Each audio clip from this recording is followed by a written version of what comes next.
1943년 6월 29일 미군 1개 대대가 동부 뉴기니의 일본군 근거지 라에 살라마와 근처 나쏘만에 상륙하는 작전이 진행되고 있습니다. 이 작전은 동부 뉴기니의 험준한 내륙 산지에서 전투를 벌이고 있고 비행기에 전적으로 의존하고 있는 호주군의 보급 문제를 덜기 위한 목적이 있었습니다.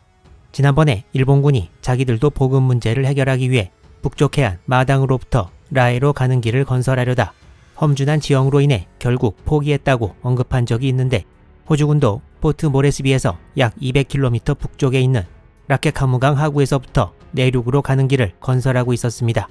최대한 평지가 많이 포함되게 루트를 잡았지만 뉴기니 산지에 막혀 호주군도 일본군만큼 공사가 지연되고 있었습니다. 이 루트 완공만 기다리고 있다가는 라에 살라마와 작전이 너무 늦어질 것이었습니다.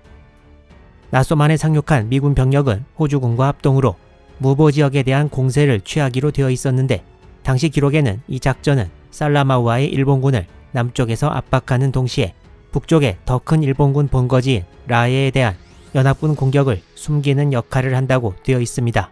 당시 라에 주둔 일본군 병력도 살라마와의 약 2배에 달했습니다.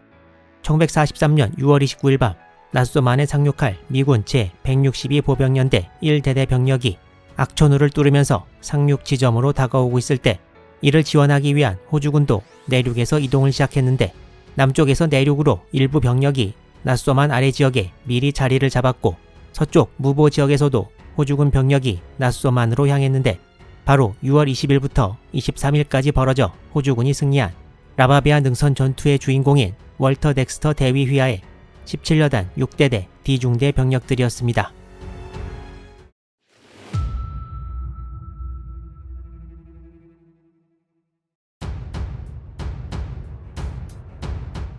나쏘만 지역을 좀 더 확대해서 보면 이 지도와 같은데 이곳이 덱스터 중대가 배치되어 있던 라바비아 능선의 동쪽 부분입니다. 덱스터 중대는 라바비아 능선 전투가 끝나고 짧은 휴식 끝에 다시 이동을 시작해서 6월 25일에는 라바비아 능선을 벗어나 네이피어에 도착했습니다. 다음 날인 6월 26일에는 전체 중대 병력이 사진 촬영을 했다고 하는데 이건 앞만 찾아봐도 없습니다. 6월 27일에 덱스터 중대가 본격적으로 나쏘만 지역으로 출발했는데 이 지역에는 비토이 강이 이렇게 바다로 흐르고 이 강은 네이피어 부근에서 갈라져 조금 더 남쪽으로도 흐르고 있습니다. 덱스터 중대는 남쪽 비토이 강을 따라 전진했습니다. 이 루트는 이미 노출되어 있고 공격받기 쉬워서 덱스터 중대는 밤에만 이동하기로 결정했습니다. 덱스터 중대의 전방에는 따로 편성된 정찰대도 활동하고 있었습니다. 나쏘만 남쪽에 툭 튀어나온 이곳이 딩가곳인데 이곳에는 1월 말 2월 초에 와우까지 진격했다가 패한 일본 육군 51사단 102 연대 중 3대대 병력 약 100명과 해군 경비대 약 50명을 합해 약 150명이 배치되어 있었다고 일본 기록은 말합니다. 호주군은 이곳의 일본군 병력을 약 300명으로 추산한 바 있습니다. 6월 29일 오후 1시 30분에는 비치 파티라고 이름 지어진 선발대가 해안에서 멀지 않은 타발리천에 도착했다고 연락을 보내왔습니다. 덱스터 대위는 17여단장 모튼 준장에게 이 소식을 다 전했습니다. 남쪽 딩가곳뿐만 아니라 나쏘만 북쪽 듀알리에도 일본군 102연대 3대대 일부 병력이 주둔하고 있었는데 6월 29일 오후 내내 호주군 선발대는 연합군 항공대가 나쏘만 남쪽과 북쪽 일본군 지역을 폭격하는 소리를 들었습니다. 호주군 비치 파티는 해안으로 가서 미군을 신호로 유도하는 임무를 맡았습니다. 호주군 선발대는 신호등을 해안에 설치하는 데 성공했고 6월 29일 자정쯤에는 먼 바다에서 상륙정의 엔진 소리가 들려오기 시작했습니다. 미군 병사들이 나쏘만에 접근하고 있었습니다.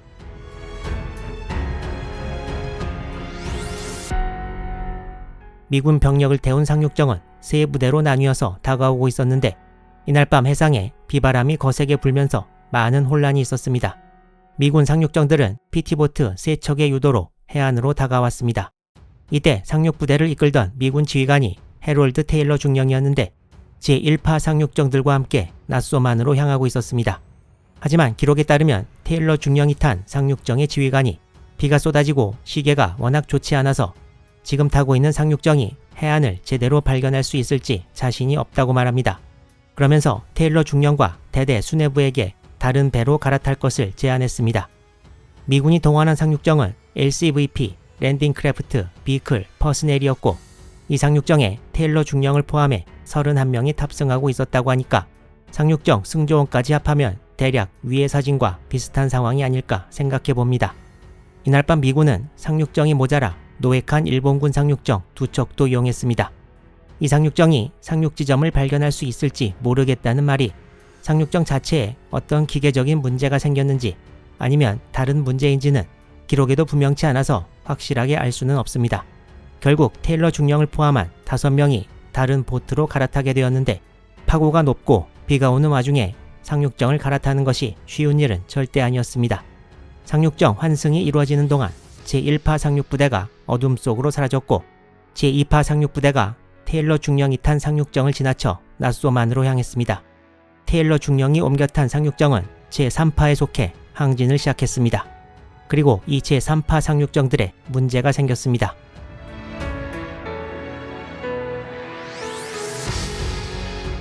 미군 상륙정들은 아까 언급한 대로 3개 부대가 각각 PT보트의 유도를 받았는데 PT보트가 워낙 빨라서 최저 속도로 가도 느린 상륙정보다 빨랐기 때문에 상륙정들을 효율적으로 인도할 수 없었습니다. 기록에 의하면 이날 PT보트는 25노트로 상륙정은 8노트로 항진했다고 합니다.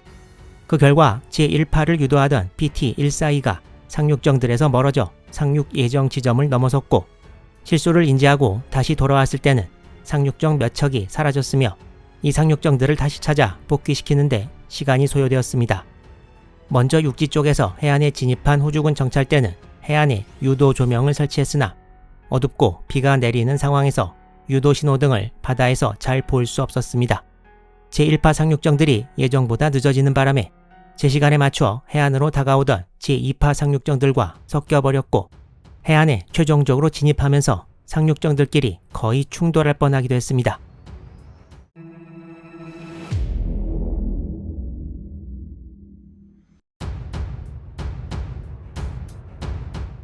원래 작전 계획에는 상륙해안 전체 길이를 3개의 신호로 유도하기로 되어 있었는데 미군 측 기록에는 해안에 돌입할 때 유도 신호를 2개밖에 목격하지 못했고 유도 신호 2개는 상륙해안 길이의 절반밖에 커버하지 못했다고 하면서 이것이 제1파, 제2파 상륙정들이 좁은 해안에 몰린 이유라고 말합니다.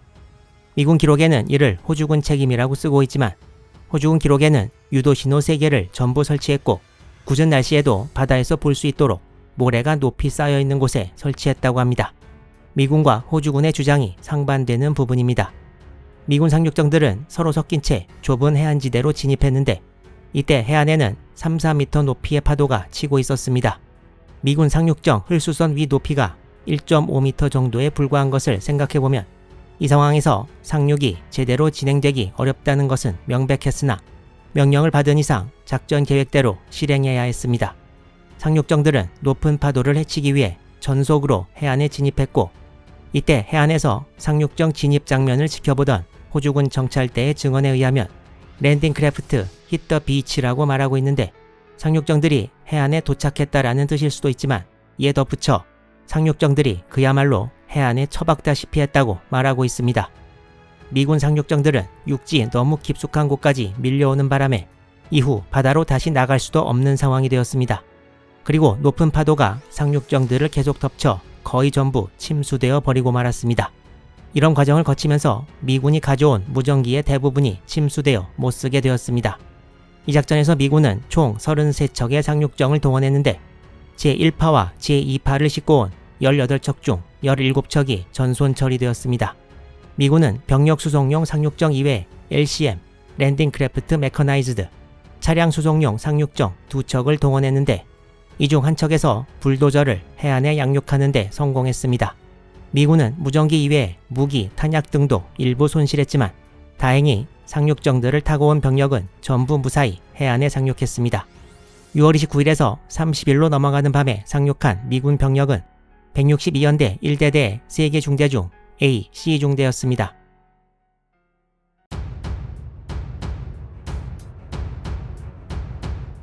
제1파와 제2파 상륙정들이 그야말로 해안에 정면 충돌하면서 들어왔을 때 아직도 바다에서 헤매고 있던 상륙정들이 있었으니 바로 제3파 상륙정들이었습니다. 테일러 중령이 속해 있는 이 상륙정 부대는 완전히 망망대해에서 길을 잃었고 제1파와 제2파가 나쏘만 해안에서 한참 양육 작업을 하고 있을 때인 6월 30일 오전 2시까지 전혀 해안을 발견하지 못하고 있었습니다. 아마도 지도상의 이 위치보다 훨씬 더 북쪽이 아닌가 생각됩니다. 162연대 1대대의 지휘관 테일러 중령과 B 중대를 태운 상륙정들은 오전 3시에 다시 남쪽으로 향했으나 이때도 상륙 해안을 찾는 데 실패합니다.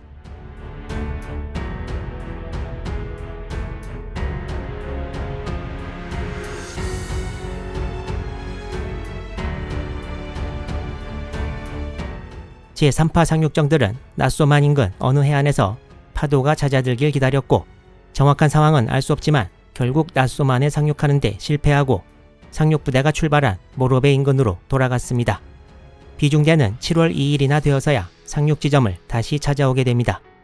6월 29일에서 30일로 넘어가는 밤의 혼란은 미군에 큰 영향을 끼치는데 하필 길을 잃은 부대에 대대장 테일러 중령이 포함되어 있어서 6월 30일 새벽에 나쏘만에 상륙한 A, C 중대 병력은 졸지에 3일 가까이 지휘관 없이 작전을 진행해야 했습니다. 162연대장 맥케치니 대령도 답답하기는 마찬가지였습니다.